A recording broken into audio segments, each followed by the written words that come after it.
वचन ऐकावे मन लावून, प्रसन्न होईल हे तन मन.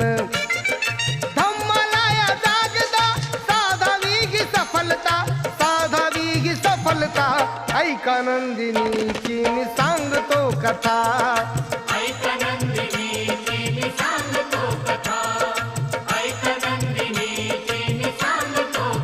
बघून सुकेशिनीचे मुंडण, तिला विचारी भंते कारण.